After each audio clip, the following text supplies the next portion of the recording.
The Cotton Club on 142nd Street and Lenox Avenue stood as the most prominent nightclub in Harlem on the evening of August 14, 1934.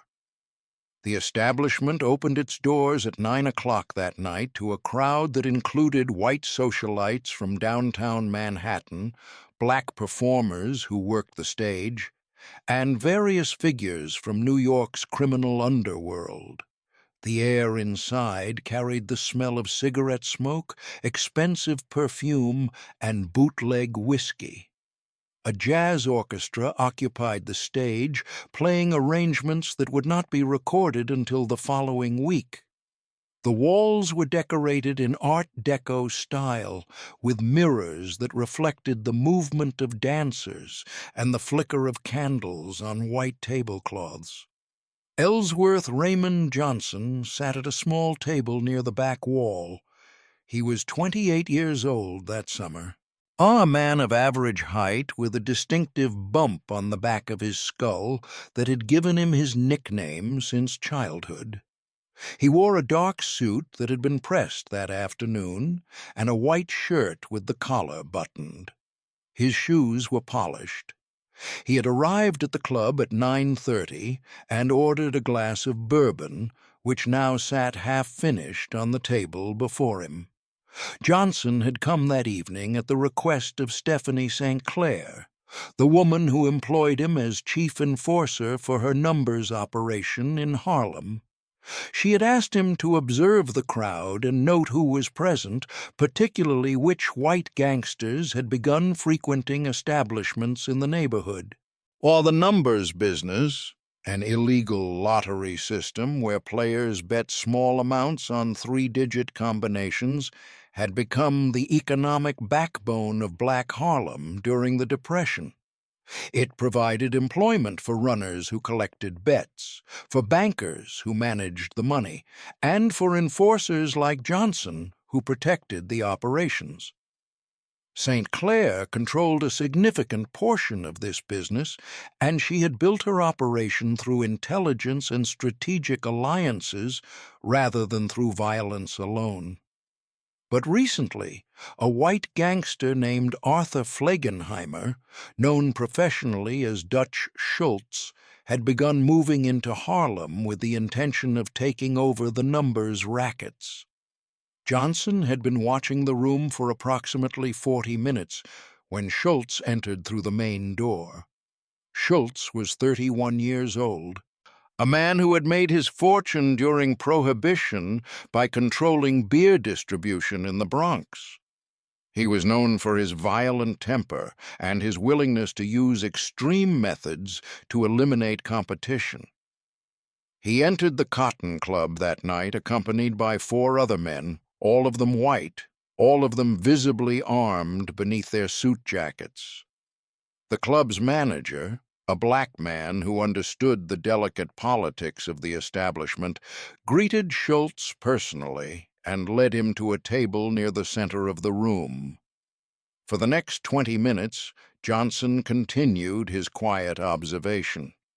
Schultz ordered drinks for his table and spoke with his associates in voices too low to carry across the room. The jazz orchestra finished one set and began another. Dancers moved on the floor between the tables. Then, at approximately 10:30, Schultz stood up from his table and began walking across the room toward where Johnson sat. Johnson recognized the approach for what it was. This was not a coincidental movement. Schultz had identified Johnson's presence and had chosen to make that presence an issue. Johnson remained seated, his hands resting on the table, his expression neutral. He did not reach for the knife he carried in his jacket pocket. He did not signal to anyone else in the room. He simply waited. Schultz reached Johnson's table and stood there, looking down. His face showed the effects of the whiskey he had been drinking.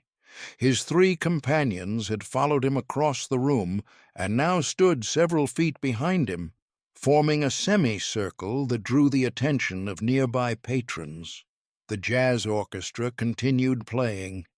But the volume of conversation in the immediate area diminished as people realized something was occurring. Schultz spoke loudly enough that his words carried to at least a dozen nearby tables.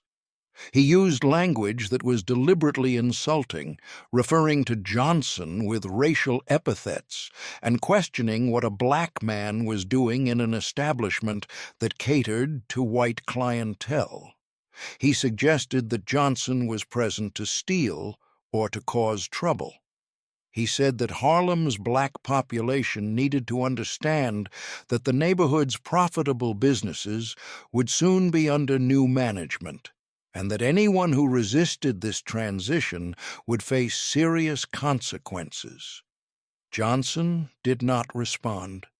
He sat motionless, looking up at Schultz with an expression that revealed nothing.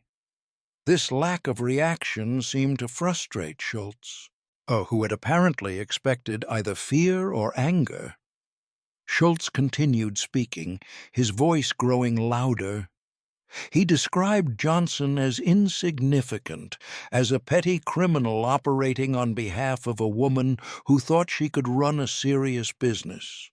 He said that within 6 months every Numbers bank in Harlem would belong to him, and that Johnson and St. Clair would either work for him or leave the city. Then Schultz did something that crossed a line even by the standards of that brutal era. He spat on the floor directly in front of Johnson's feet. The spittle landed on Johnson's right shoe, a deliberate act of disrespect performed in full view of everyone in that section of the club. Several people gasped. The music continued, but some of the nearby dancers had stopped moving. Schultz pointed at the floor and spoke again. He said that Johnson needed to understand his place. He said that black men in Harlem would soon learn to show proper respect to their betters. Then he gave an instruction that was clearly calculated to produce maximum humiliation. He told Johnson to get down on his knees and clean the floor with his tongue. The room fell silent enough that the jazz orchestra became the only audible sound. Everyone within earshot understood what was being demanded. This was not simply an insult.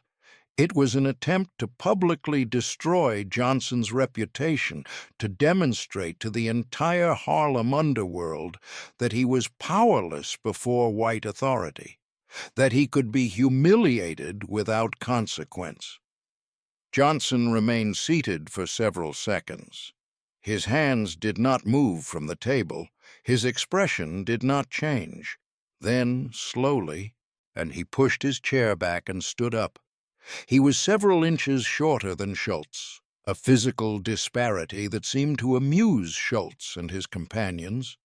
Johnson looked at Schultz directly, making eye contact for the first time since the confrontation had begun.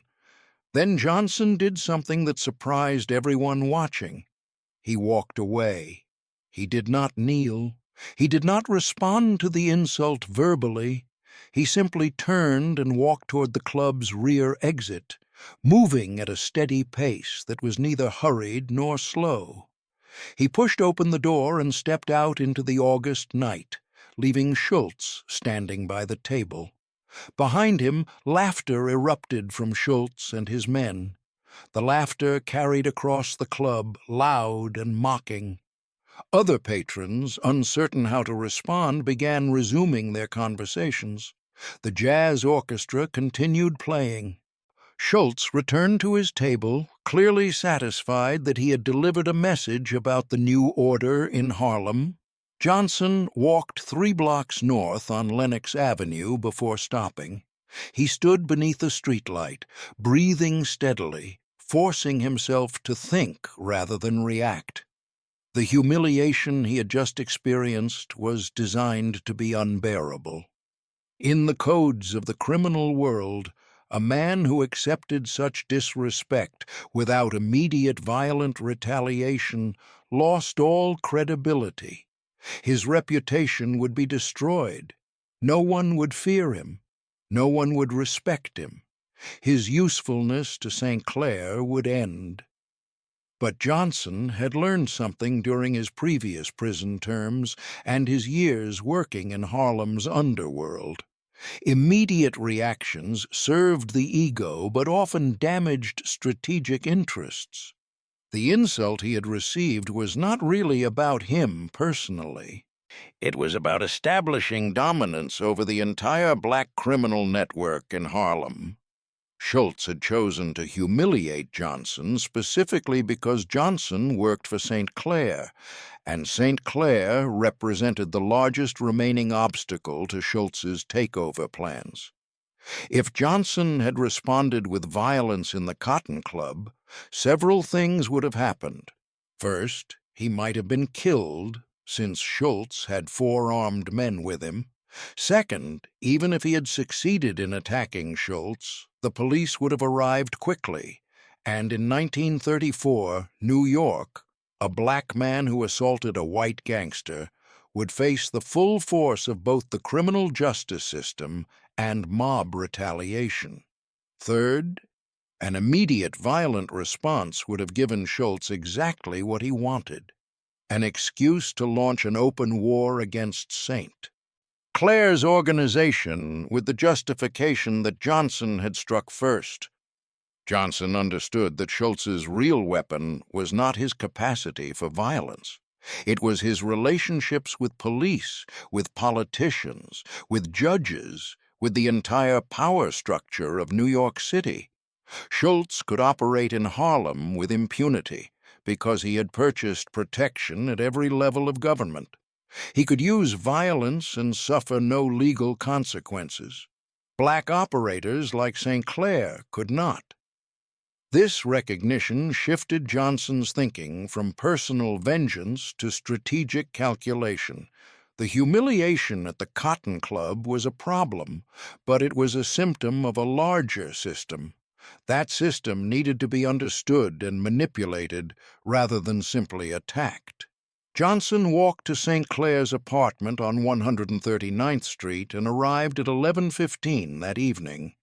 St. Clair was 54 years old, a woman who had emigrated from Martinique and built a numbers empire through careful attention to detail and strategic alliances.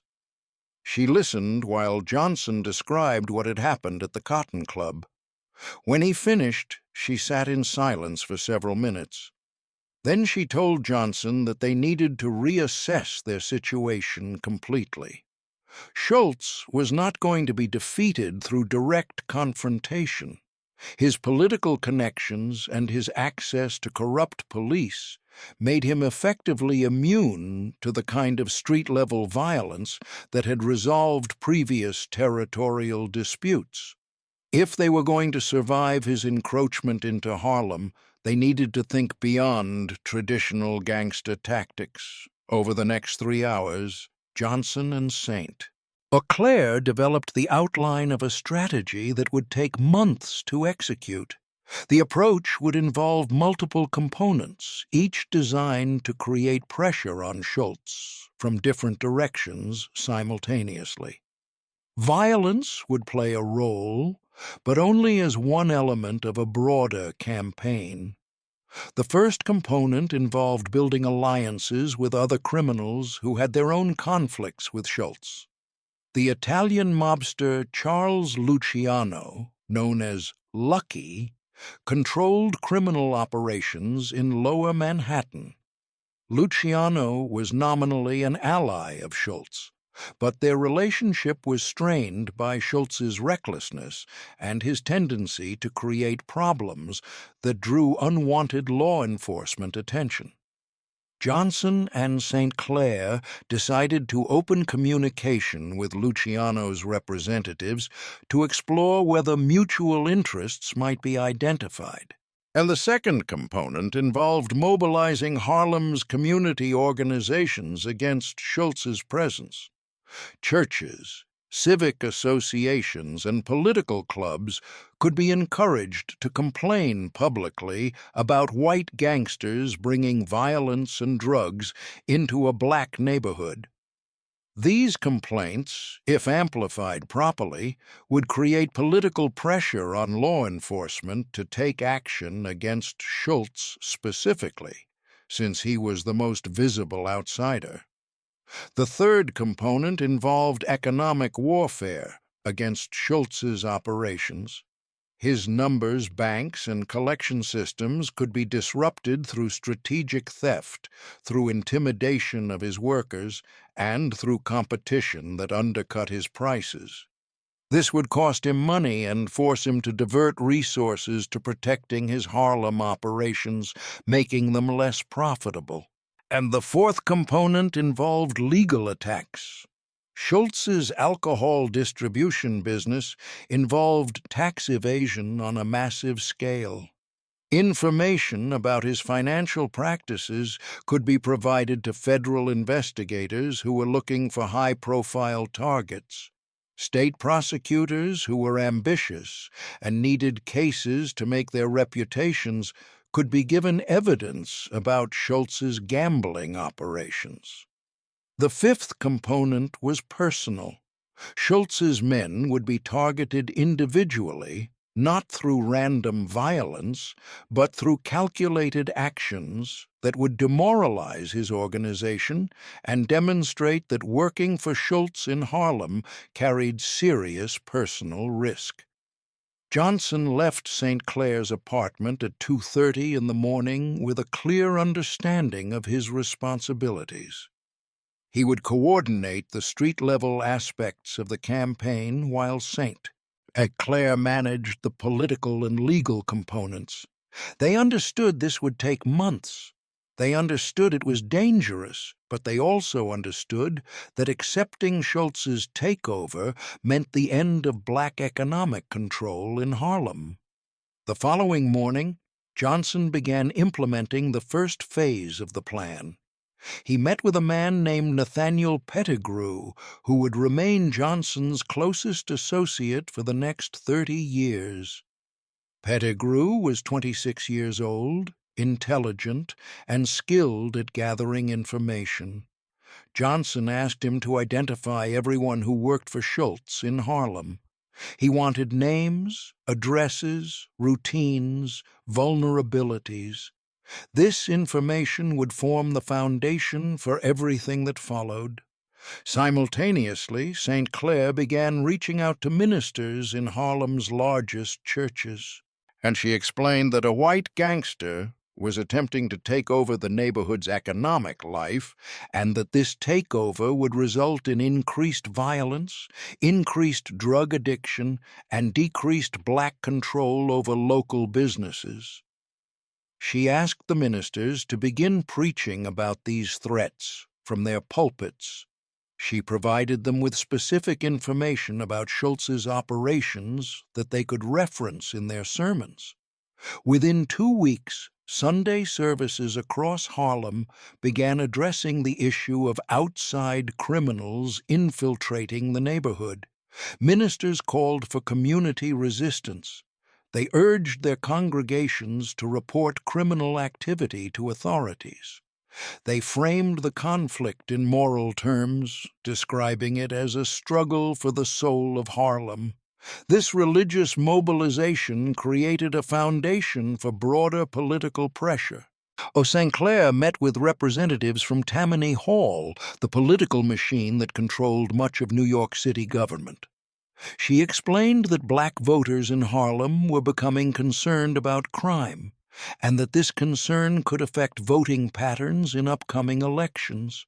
She suggested that visible action against white gangsters operating in black neighborhoods would be appreciated by the community. While St. Clair worked these political angles, Johnson was executing the street-level campaign. The information Pettigrew had gathered identified approximately 30 men who worked for Schultz in various capacities in Harlem. Some were numbers runners who collected bets. Others were enforcers who protected Schultz's operations. A few were administrators who managed the money. Johnson decided to target these men systematically, but not through immediate violence.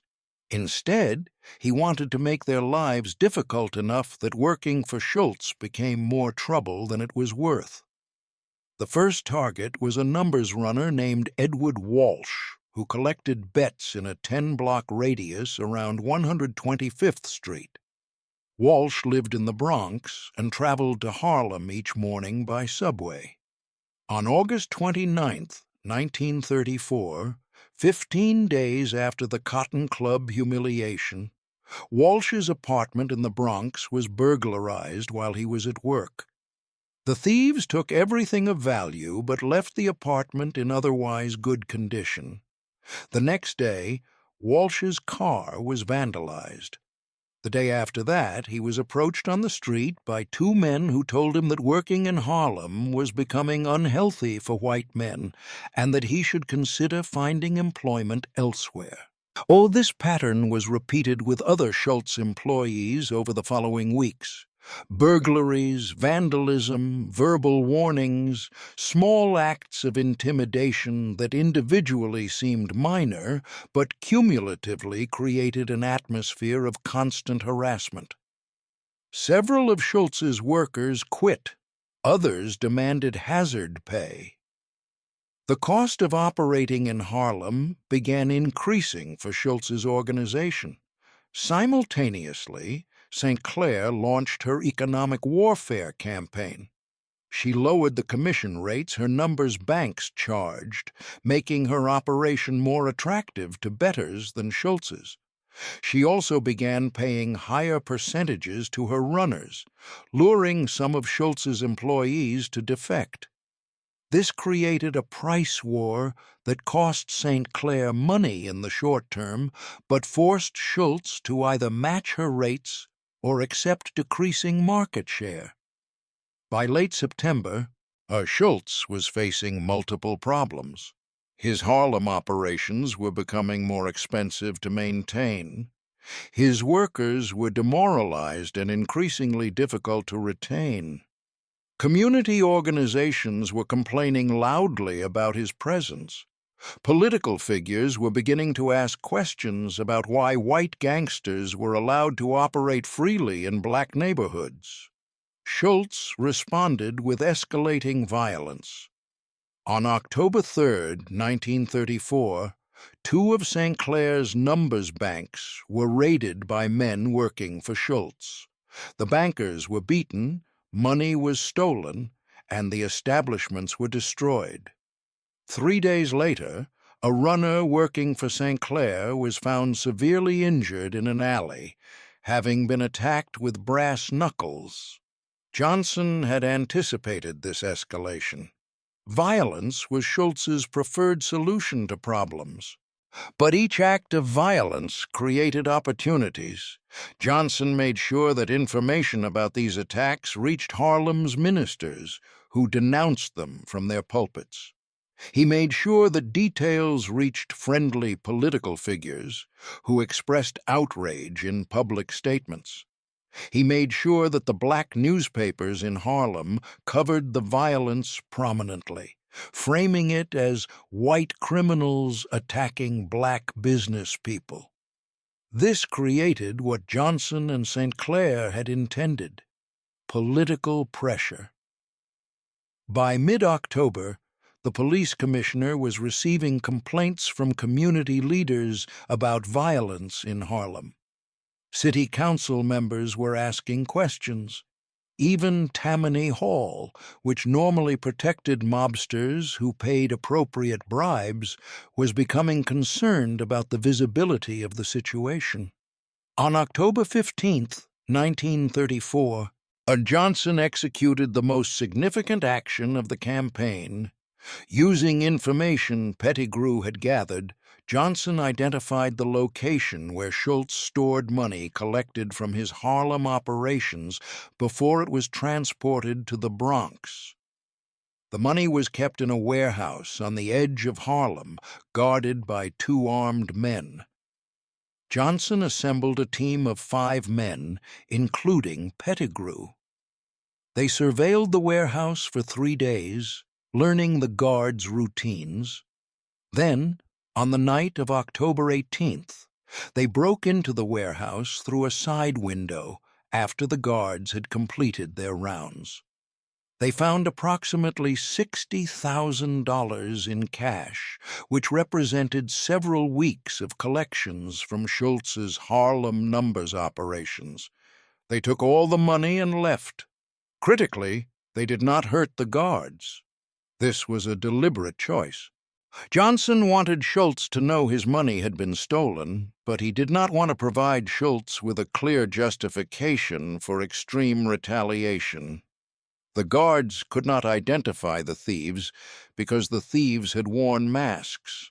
The stolen money was not kept. Johnson and St. Clair distributed most of it throughout Harlem, giving it to families who had been affected by Schultz's violence, to churches, to community organizations. Some was used to fund their own operations, but the majority was distributed publicly, with St. Clair making sure everyone knew that the money had been taken from Schultz and returned to the community. This action had multiple effects. It cost Schultz a significant sum, demonstrating that his operations were vulnerable. It improved St. Clair's reputation in the community, showing her as someone who defended Harlem against outside exploitation. It demoralized Schultz's workers, who now understood that even the warehouses they guarded could be successfully robbed. And it provided Schultz's superiors in the Italian mob with evidence that his Harlem venture was becoming a liability rather than an asset.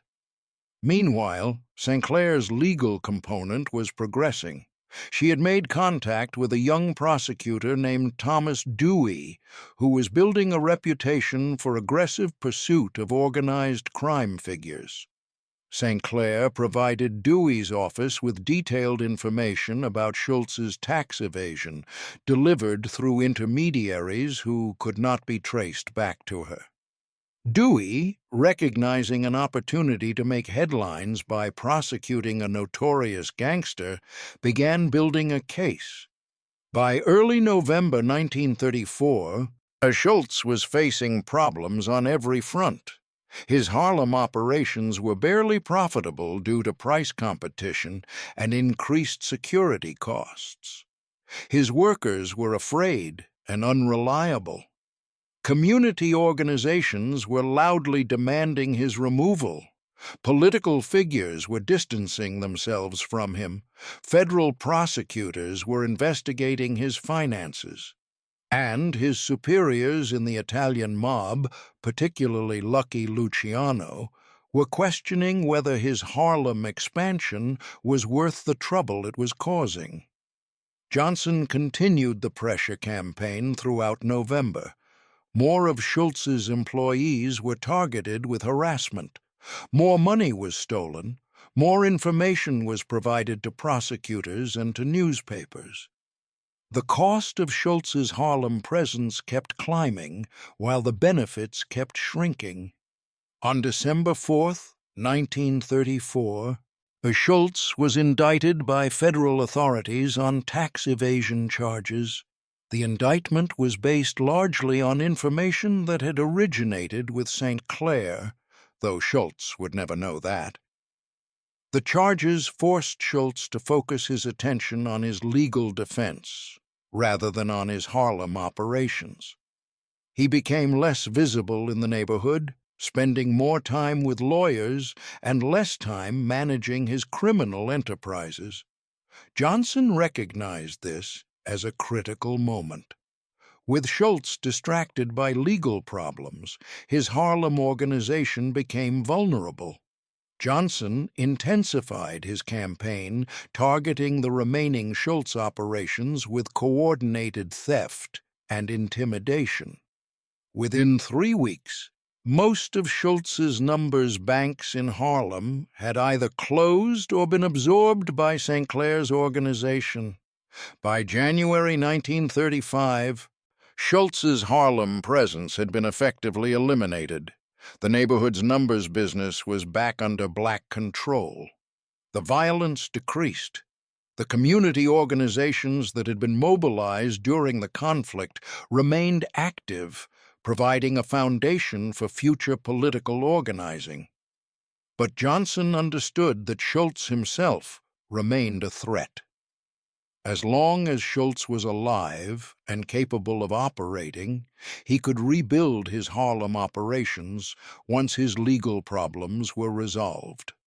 A permanent solution required Schultz's complete removal from the picture.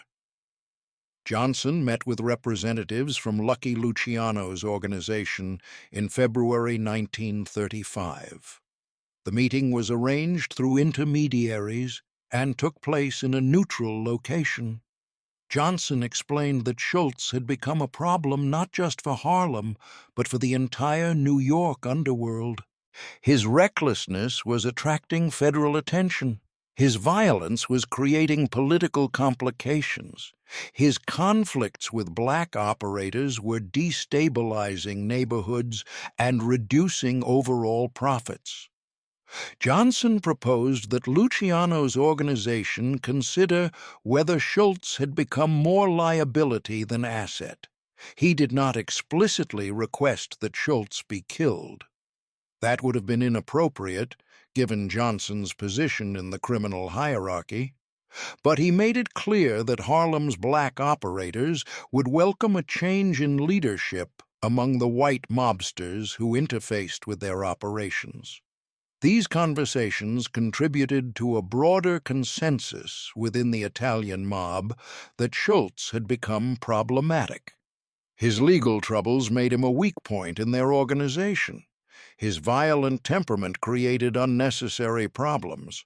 His conflicts with other criminals, including Johnson and St. Clair, were bad for business. On October 23, 1935, Dutch Schultz was shot in a restaurant in Newark, New Jersey. The shooting was ordered by Lucky Luciano and executed by professional hitmen. Schultz died the following day. The official reason given within the mob was that Schultz had proposed killing prosecutor Thomas Dewey, and that this plan was too reckless to allow. But Johnson and St. Clair understood that the decision to eliminate Schultz had been influenced by multiple factors, including the problems he had created in Harlem. With Schultz dead, Johnson met with Luciano's representatives to negotiate a new arrangement for Harlem. The negotiations resulted in an agreement that would govern criminal operations in the neighborhood for the next 30 years. Black operators like Johnson would control street-level activities, including numbers, banks, and neighborhood gambling. In exchange, they would pay tribute to the Italian mob and would coordinate with them on major decisions. The Italian mob would provide political protection and would not interfere in the day-to-day management of Harlem's criminal economy. This arrangement was not perfect. It still involved black operators paying tribute to white mobsters, but it preserved black control over local operations and ensured that Harlem's underground economy served the neighborhood's interests, at least partially. It was the best outcome Johnson and St. Clair could achieve, given the realities of power in 1935 New York. On November 12, 1935, almost 15 months after the humiliation at the Cotton Club, Johnson returned to that establishment. Yet he entered at 9:30 in the evening, dressed in the same type of dark suit he had worn on his previous visit. The club was crowded with the usual mix of wealthy white patrons and black performers. Johnson sat at the same table where he had been sitting on the night Schultz had spat on his shoes. The club's manager recognized Johnson and approached his table. The manager knew what had happened on that previous night, and he knew what had happened since. Dutch Schultz was dead. Johnson was still alive, and now controlled Harlem's numbers operations with the blessing of Lucky Luciano. The balance of power had shifted completely. Johnson ordered bourbon and sat quietly, watching the room. Several white gangsters who worked for Luciano's organization were present that evening. They acknowledged Johnson with respectful nods. And no one approached his table to cause trouble. The message was clear. Johnson had earned his position through intelligence and strategic planning rather than through immediate violent reaction to insult. What Johnson had accomplished between August 1934 and October 1935 represented a model for how power could be challenged and restructured without relying solely on force. He had been publicly humiliated in a way designed to destroy his reputation. The conventional response would have been immediate violence, which likely would have resulted in his death and the collapse of St. Clair's organization. Instead, Johnson had walked away from the confrontation and had used the following months to systematically dismantle Schultz's position.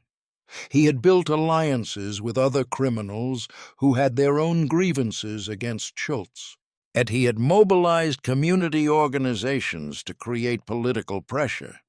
He had executed economic warfare that made Schultz's operations unprofitable. He had provided information to prosecutors that resulted in legal attacks.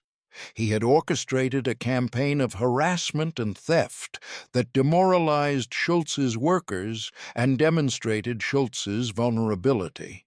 Each of these components alone would have been insufficient, but together they created a situation where Schultz's Harlem operations became unsustainable, where his superiors in the Italian mob decided he was more trouble than he was worth, and where his elimination became a rational business decision rather than a response to Johnson's personal vendetta. The legacy of this campaign extended far beyond Johnson's personal vindication. The strategies he and St.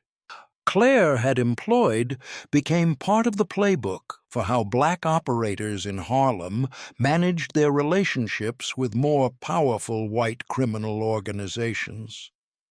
The emphasis on community organizing, political pressure, economic competition, and strategic alliances rather than immediate violence proved more effective than traditional gangster tactics.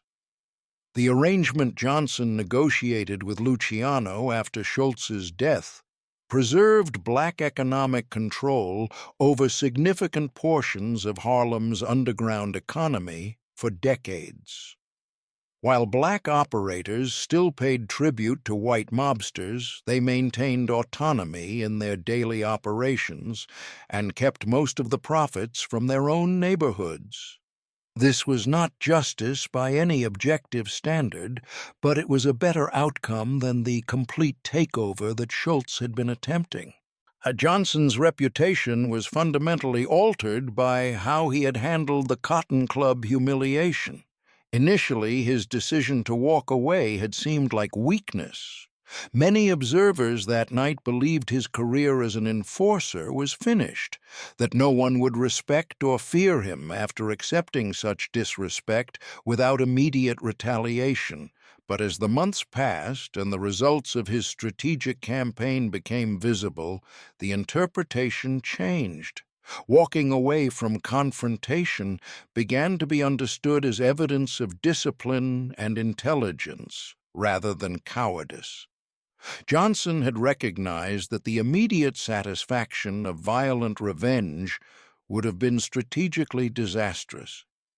He had controlled his emotions long enough to develop a plan that actually achieved his objectives. And this understanding influenced how younger criminals in Harlem approached conflicts during subsequent decades.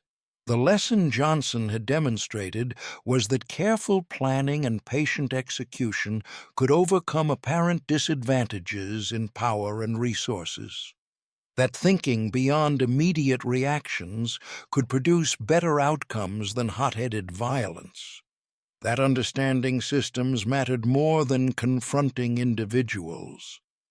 The humiliation Johnson experienced at the Cotton Club on August 14, 1934, remained part of Harlem's oral history for many years, but the story was remembered not as an example of Johnson's weakness, but as the beginning of a demonstration of his strength. The insult had been severe, the disrespect had been public, but Johnson's response had ultimately been more devastating to his opponent than any immediate act of violence could have been. When Johnson died in 1968, 34 years after that night at the Cotton Club, the story was still being told. Younger criminals would hear about the time Dutch Schultz had spat on Bumpy Johnson's shoes and demanded that he lick the floor, and then they would hear about what Johnson had done in response, about the systematic campaign that had destroyed Schultz's Harlem operations, about the alliances Johnson had built and the pressure he had created from multiple directions, about how Schultz had ended up dead while Johnson had survived to become Harlem's most successful criminal operator. The lesson embedded in that story was simple but profound. Power came not from immediate rage, but from patient strategy. Not from individual strength, but from systematic pressure. Not from personal revenge, but from structural change. Johnson had been forced to his knees symbolically that night at the Cotton Club, but he had refused to stay there. And in standing back up, he had demonstrated a form of power that proved more durable than the brute force that had sought to keep him down.